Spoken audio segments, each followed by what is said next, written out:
Hello बच्चों। तो last lecture में आपने देखा होगा कि किस तरह से पॉलिनेशन होता है और जो पॉलिनेटर्स होते हैं यानी पोलन ग्रेन्स के कैरियर होते हैं वो किस तरह से पोलन ग्रेन्स को एक एंथर से एक फ्लावर से दूसरे फ्लावर पे कैरी करता है, जिसमें आपने अबायोटिक एजेंट्स के बारे में पढ़ा था। और उसमें आपने पढ़ा था कि दो अबायोटिक एजेंट्स होते हैं, एनेमोफाइलस और दूसरा हाइड्रोफाइलस। एनेमोफाइलस में आपने पढ़ा कि पॉलिनेशन बाय वाइंड यानी एयर के थ्रू। तो आपको पता है एयर में पॉलिनेशन में कैसा होना चाहिए, फ्लावर स्मॉल होना चाहिए, इनकॉन्स्पिकस होना चाहिए, फ्रैग्रेंस की कोई आवश्यकता नहीं है, फ्लावर का साइज जो है स्मॉल रहेगा, नंबर ऑफ पोलन ग्रेन्स बहुत सारे फॉर्म होंगे। तो ये सब आपने एडेप्टेशन पढ़ा था। स्टिग्मा फिदरी होना चाहिए, पोलन ग्रेन्स जो है ड्राई होना चाहिए।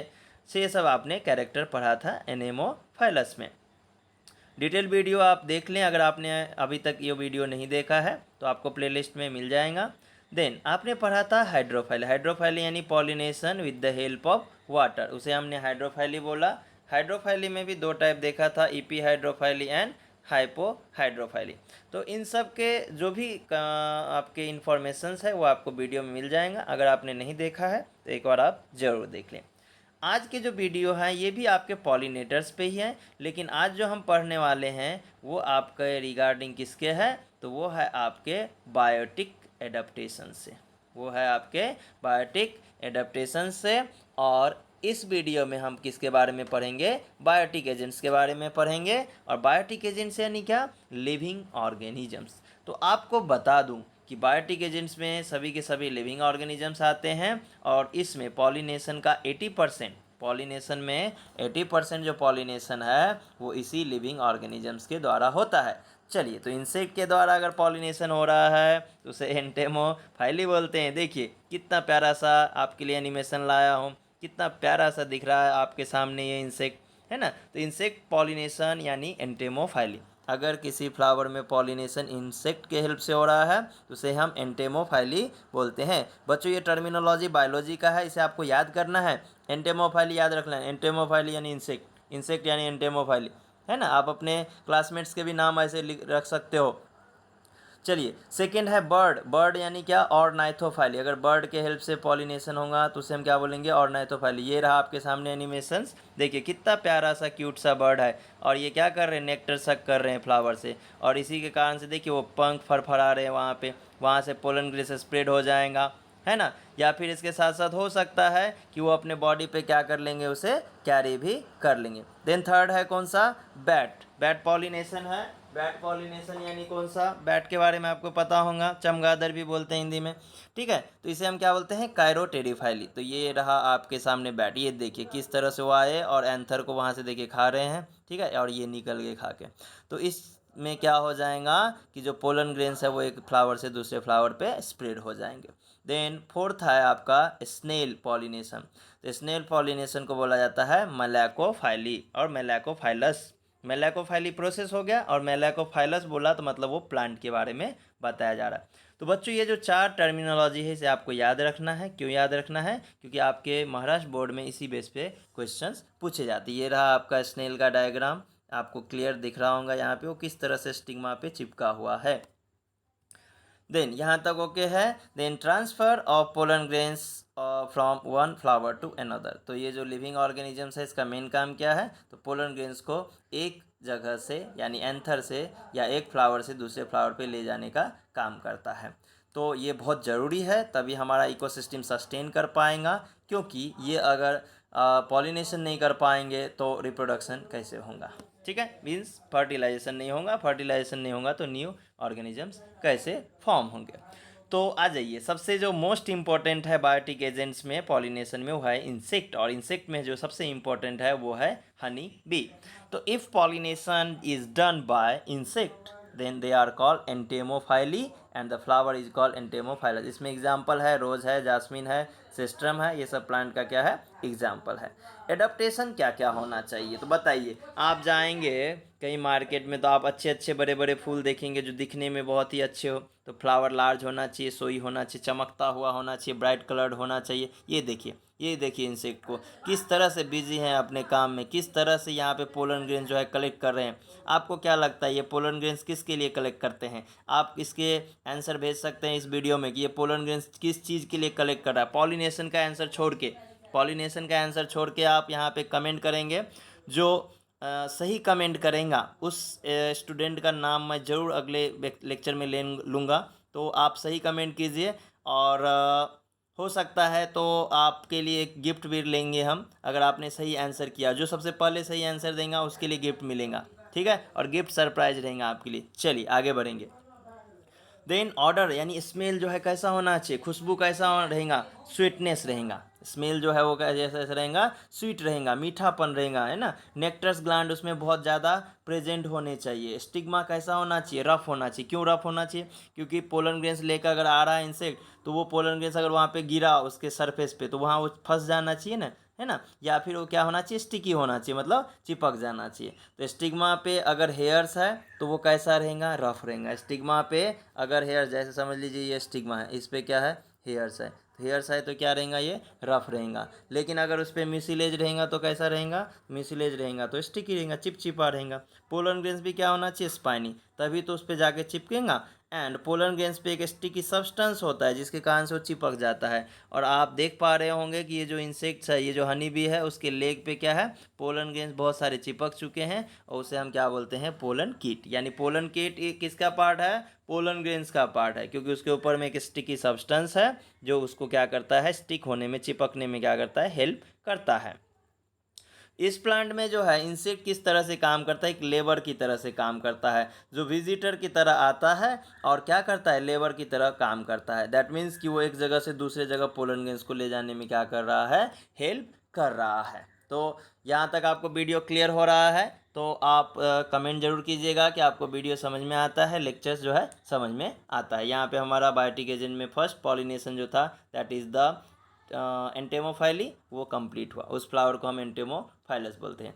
The next one is the pollination by bird. Bird यानी कौन सा, ऑर्नाइथोफाइली। तो प्रोसेस को ऑर्नाइथोफाइली बोलेंगे, और जिस फ्लावर में पॉलिनेशन बर्ड के कारण हो रहा है उसे हम क्या बोलेंगे, ऑर्नाइथोफाइलस फ्लावर। ये रहा आपके लिए हमिंग बर्ड्स। देखिए कितना प्यारा सा बर्ड्स है और कितने प्यारे फूल हैं, और उसमें ये नेक्टर क्या कर रहा है, सक कर रहा है। देखिए बच्चों, इस बर्ड को, हमिंग बर्ड को क्या बोला जाता है, हेलीकॉप्टर बर्ड बोला जाता है। क्यों बोला जाता है? क्योंकि ये बर्ड में कैपेबिलिटी होता है हेलीकॉप्टर जैसा, कि वो एक ही जगह पे उड़ते रहे कॉन्स्टेंटली, या फिर वो पीछे की तरफ भी उड़ सकता है। बाकी किसी बर्ड में ये कैपेबिलिटी नहीं होता है। तो सन बर्ड एंड हमिंग बर्ड ये दोनों स्मॉल होते हैं साइज में, और इसीलिए ये क्या होते हैं, एडप्टेड होते हैं पॉलिनेशन की। दैट मीन्स कि नेक्टर सक कर सकते हैं। इनके बिक यानी जो चोंच होते हैं वो पतले होते हैं, लंबे होते हैं। कुछ प्लांट्स है यहाँ पे जो एग्जाम्पल है, जैसे बॉम्बैक्स है जो सिल्क कॉटन बोलते हैं, ये आपको फ्लावर दिखा होगा कभी। तो यहाँ पे देख सकते हैं कि कितने बड़े बड़े फूल हैं और कितने कलरफुल दिख रहे हैं आपको। एंड कैलिस्टेमन है वो जिसको बॉटल ब्रश बोलते हैं, ये भी आपने देखा होगा। ब्यूटिया है जो प्लास का प्लांट होता है, होली प्लांट भी बोलते हैं क्योंकि इसमें कलर वगैरह जो है नेचुरल बनाया जाता है। ये देखिए, तो बायोटिक एजेंट्स में आप पॉलिनेशन बाय वर्ड में यानी कि ऑर्नाइथोफाइली और उसका एडाप्टेशन देख रहे हैं। तो एडाप्टेशन में आप देखोगे कि फ्लावर देखिए कितना ब्राइट कलर चमक रहा है, कितना लार्ज है और सोई दिख रहा है ना। ठीक है, देन उसके साथ साथ इसमें क्या होना चाहिए, ये प्रोफ्यूज मतलब बहुत ही ज़्यादा अमाउंट में नेक्टर्स होना चाहिए, डाइल्यूटेड अमाउंट में, तभी तो ये बर्ड जो है उसमें से वो नेक्टर को सक कर पाएंगी, पी पाएंगी। पोलन ग्रेन्स कैसा होना चाहिए, स्टिकी होना चाहिए और स्पाइनी होना चाहिए। फ्लावर्स जो है जनरली जो है वो विदाउट फ्रैग्रेंस रहता है। ऐसा क्यों? क्योंकि ये जो बर्ड्स होते हैं ना, they are having poor sense of smell. इनको स्मेल का सेंस जो है वो अच्छे से नहीं रहता है, और इसीलिए जो बायोटिक एजेंट्स में आपका बर्ड है, ये आपको याद रखना है बच्चों, ये आपको याद रखना है कि अगर हम पढ़ रहे हैं बर्ड पॉलिनेशन यानी कौन सा, ऑर्नाइथोफाइली, तो they are having bad sense of smell, और इसीलिए फ्रैग्रेंस की कोई आवश्यकता नहीं है। तो बच्चों, आप इस वीडियो में जो भी कंटेंट पढ़ रहे हैं, वो जो भी पीपीटी आपके सामने प्ले हो रहा है, ये पीपीटी अगर आपको चाहिए तो आप वीडियो में कमेंट कीजिए और मेरे इंस्टाग्राम बायोलॉजी लॉन्चर पे आप मैसेज कीजिए, आपको ये पीपीटी एज इट इज़ मिल जाएगा। ठीक है, चलिए आगे बढ़ेंगे। आगे हम पढ़ने वाले हैं किसके बारे में? पॉलिनेशन बाय बैट्स यानी कि कायरोटेरिफाइली के बारे में। आप लोग पी यहाँ पे साइलेंट है, ठीक है। कायरोटेरिफाइली आपको याद रखना है। तो कायरोटेरिफाइली यानी क्या? Pollination by bat. तो बैट अगर पोलन ग्रेन्स ट्रांसपोर्ट करता है तो उसे हम क्या बोलते हैं? कायरोटेरिफाइली बोलते हैं। और फ्लावर को क्या बोलते हैं? कायरोटेरिफाइलस फ्लावर। यहाँ पे आपको दिख रहा होगा कि जो एक प्यारा सा बैट है वो किस तरह से बड़े से साइज के फ्लावर्स पे लटका हुआ है और किस तरह से उसका पोलन ग्रेन जो है वो खा रहा है। तो bat can be transport pollen over long distance. आपको पता होगा कि बैट जो होते हैं वो अंधे होते हैं, वो रात के टाइम में क्या करते हैं? अपना फीडिंग करते हैं और वो वेव्स के द्वारा पता कर पाते हैं कि सामने क्या है। तो आपको पता होना चाहिए जब वो अंधे हैं तो वो नाक पे डिपेंड है, तो यानी जो फ्लावर्स रहेंगे उसमें स्मेल बहुत होनी चाहिए, फ्रैग्रेंस जो है वो बहुत ही अच्छे से होनी चाहिए। क्या क्या एडेप्टेशंस है? तो फ्लावर्स में क्या होना चाहिए? स्ट्रॉन्ग फ्रैग्रेंस होना, डल कलर। क्यों? क्योंकि भाई जब इनके पास आंखें ही नहीं है तो फ्लावर कलरफुल हो या ना हो इससे उसको क्या लेना देना है, ठीक है ना। नेक्टर्स जो है बहुत एबंडेंट अमाउंट में होना चाहिए, क्योंकि जितना ज़्यादा लार्ज साइज उतना तो भूख भी ज़्यादा लगेगा ना उनको। एग्जाम्पल में फ्लावर जो है यहाँ पे कौन सा है? एंथोसेफेलस है, यानी जिसको कदम्ब ट्री बोलते हैं। तो ये रहा कदम्ब का प्यारा सा फूल। उसके बाद एडेंसोनिया है जिसको बाओबा ट्री बोलते हैं। उसके बाद काइजेलिया पिन्नाटा है, काइजेलिया को शौसक ट्री बोलते हैं। और ये रहा उसका फूल। इसके फ्रूट्स काफ़ी बड़े होते हैं, लेकिन बच्चों ये नॉन ईडिबल होता है, खाने के बिल्कुल लायक नहीं होता है। तो बच्चों जो आपके बोर्ड के बुक में कुछ पॉइंट होते हैं जिसके बारे में बिल्कुल आपको नहीं बताया जाता है, तो चलिए मैं आपको ये भी आज बता रहा हूँ। Flowers which are autogamy. Golden point में देखिए क्या लिखा है? ऑटोगैमी। ऑटो का मतलब खुद हो जाता है, गैमी मतलब खुद का गैमिट्स, खुद के गैमिट्स में फ्यूजन। तो उसे हम क्या बोलेंगे? Self pollination. तो flowers which are use autogamy consist of several adaptation in the structure of flower to facilitate this process. It occurs without external pollinating agent. तो अगर सेल्फ पॉलिनेशन हो रहा है तो इसमें किसी भी पॉलिनेटर की आवश्यकता है क्या? नहीं, किसी भी पॉलिनेटर की आवश्यकता नहीं है।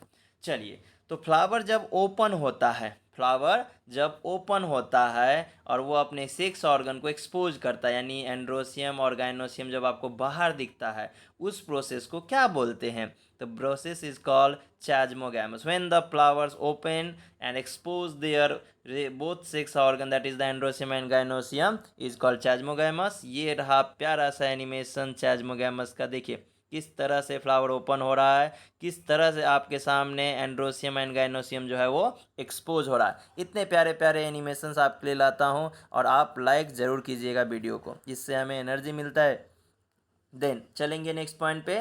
द कॉन्ट्रीवेंसिस यानी क्या? एक कंडीशन जो क्या करता है? सेल्फ पॉलिनेशंस को प्रमोट करता है, जैसे बाइसेक्सुअलिटी। अब मुझे बताइए कि अगर फ्लावर बाइसेक्सुअल नहीं है तो क्या उसमें सेल्फ पॉलिनेशन होगा? नहीं होगा। चलिए, एक कंडीशन हो गया। दूसरा कंडीशन क्या है? होमोगेमी। होमोगेमी यानी क्या? कि मेल एंड फीमेल दोनों जो रिप्रोडक्टिव ऑर्गन है वो सेम टाइम पे क्या होते हैं? मैच्योर होते हैं। चलिए, क्लिस्टोगेमी और होमोगेमी को मैं आपको आगे दिखाने वाला हूँ, यह आपको दिखेगा इस स्लाइड पे। चलिए, यहाँ पे आ गए हम होमोगेमी। होमोगेमी का मतलब क्या है? व्हेन एंथर एंड स्टिग्मा यानी androecium and gynoecium same time पे क्या होगा? मैच्योर होगा, उसे हम क्या बोलते हैं? होमोगेमी। अब सोचिए बच्चों कि अगर एंथर मैच्योर हो गया, वो पोलन ग्रेन शेड कर रहा है, स्टिग्मा मैच्योर ही नहीं हुआ तो क्या वो पॉलिनेशन कर पाएगा? नहीं। पोलन ग्रेन्स तो स्टिग्मा पे सेड हो जाएगा, लेकिन जर्मिनेट होगा क्या? नहीं। कोई मतलब बना क्या? नहीं। तो इसे हम हेट्रोगेमी बोलते हैं, ओके, जो हम आउट ब्रीडिंग डिवाइस में पढ़ने वाले हैं। होमोगेमी का मतलब क्या है? कि जब एंथर और स्टिग्मा यानी androecium and gynoecium same time में क्या हो? मैच्योर हो जाए, उसे हम बोलते हैं होमोगेमी। ये देखिए, इस फ्लावर को कृष्ण कमल बोला जाता है, कौरव पांडव भी बोला जाता है, ठीक है। तो ये जो कृष्ण कमल और कौरव पांडव है, इसको पैसीफ्लोरा भी बोला जाता है, साइंटिफिक नेम है इसका पैसीफ्लोरा। ये किस टाइप का स्ट्रक्चर शो कर रहा है? यहाँ पे होमोगेमी, यानी both male and female reproductive organ जो है mature at same time. The process is cleistogamy. Cleistogamy क्या है देखिए, क्लिस्टोगेमी में क्या होगा, पॉलिनेशन जो है फ्लावर के ओपनिंग होने से पहले ही क्या हो जाएगा, डन, है ना, यानी क्रॉस पॉलिनेशन ना हो, इसीलिए फ्लावर जब क्लोज रहेगा उसी टाइम में क्या हो जाएगा, इसका पॉलिनेशन हो जाएगा। फॉर एग्जांपल कि देखिए जैसे ये फ्लावर है, समझ लीजिए कि ये आप फ्लावर का अंदर का फंक्शन क्या कर रहे हो, देख रहे हो। ये फ्लावर क्या है, अभी क्लोज है, ये आपको दिख रहा है क्या बाहर से, कुछ नहीं। चलिए इसको मैंने क्या कर दिया कि आपको दिखा दिया कि अंदर में क्या चल रहा है। ठीक है, ये अंदर का पार्ट है, ये अभी तक फ्लावर ओपन नहीं हुआ है। यहाँ क्या है, यहाँ पे एंथर है, ये एंथर से पोलन ग्रेन्स क्या हो गया, यहाँ पे सेट हो गया। ठीक है, पॉलिनेशन हो गया।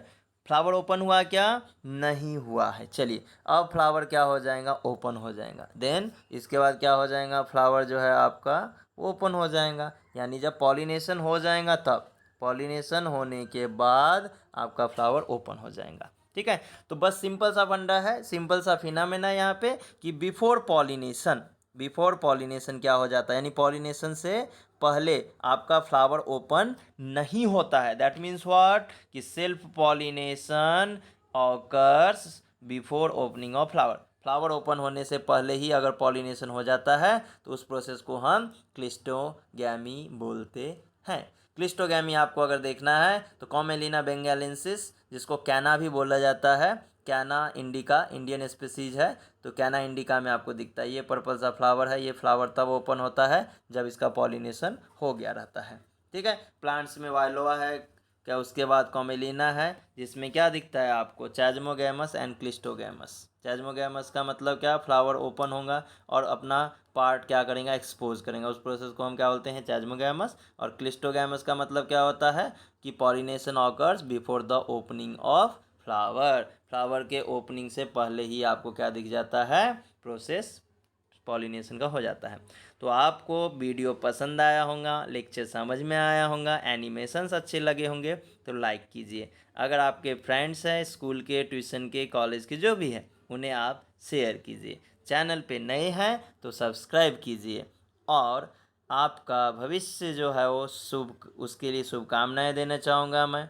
आपका दिन मंगलमय हो, आप अच्छे से अच्छे पढ़ाई करें, अच्छे से अच्छे कोर्स ज्वाइन करें, उसमें आपको सफलता मिले, माँ बाप के आपके लिए आशीर्वाद बना रहे, आपका उनके लिए केयर बना रहे।